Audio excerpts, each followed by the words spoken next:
Okay, so this is a video to talk about a few things we've been working on lately that have helped us with pulling from center, connecting the body, recruiting tissue, and also the last part is really getting the legs involved. It seems to be, for most of us and most people we've worked with, getting the legs to feel like the arms has been a real challenge. The tendency is to feel like you're stacked on top of a stable arch, as opposed to actually having the legs pulling in involved. So unfortunately, I have to use the term pulling a lot to describe a lot of different things, and I hate that. That's the way it is. So this is, first drill is going to be based on Dan Harden's boat rowing exercise. So partner is going to grab our wrists, and as they try to start pulling us forward,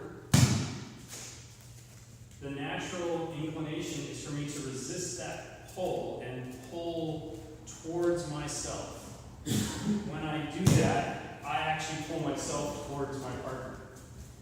Every time I increase the pressure at the point of contact, I get pulled towards my partner. So instead, when I feel the pull come on, I'm going to pull as if I have a bungee cord away from myself. So I'm agreeing with his pull by pulling more than he is. So as the pull comes in, I'm actually pulling away from myself.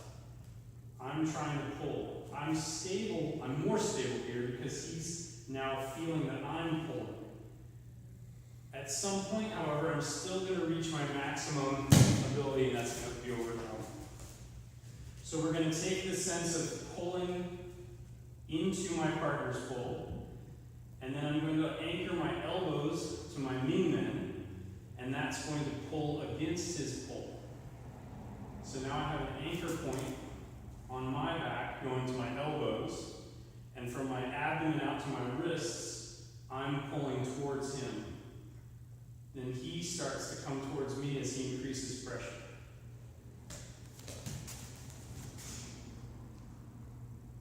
Pulling against, I'm coming towards him.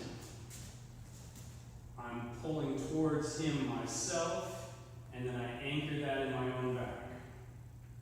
And it brings him up on his toes usually. Different people respond differently.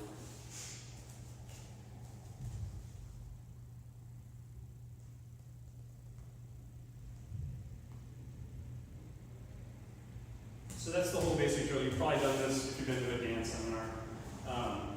And then the next thing that Evan actually brought in that's been really cool is a take on something I actually first saw with Howard Popkin, although he did it more as a throw exercise as opposed to a body skill drill. So we're going to take the same thing we were just doing, and we're going to imagine a bungee cord from the ankle to the lower abdomen, or the mingmen, even better. So as he pulls on my leg away from me, if I try to resist that pull, I scoot right towards him. My resistance of his pull pulls me towards him. So now I'm going to imagine the same thing. I have that rubber band, that bungee cord, and I'm the one pulling my foot away from me. He might be pulling, but I'm pulling more than he is out. I'm agreeing with his pull and pulling out from myself. I'll still have a failure point here. We all have failure points. You're way heavier. But I'm heavier. Now what I'm going to do is I agree with that pull, is I'm going to anchor into my mingmen into the ground. So I'm agreeing with him going out at the same time as I'm anchoring back into the ground. I'm just going to let him keep pulling harder and harder. And it becomes way harder for the person pulling. Once you feel that pull to the lower body, bring that back to your standing practice. So now instead of having a single arch that you're stacked on top of, as your partner pulls, pull towards the ground yourself. I'm pulling as if I was a floating body and I was having to push my feet down to the ground. So I'm pulling out away towards him, I'm anchored in my back, and I'm pulling all the way down to the ground at the same time. So that's our basic drill we've been playing with a lot. Give it a shot.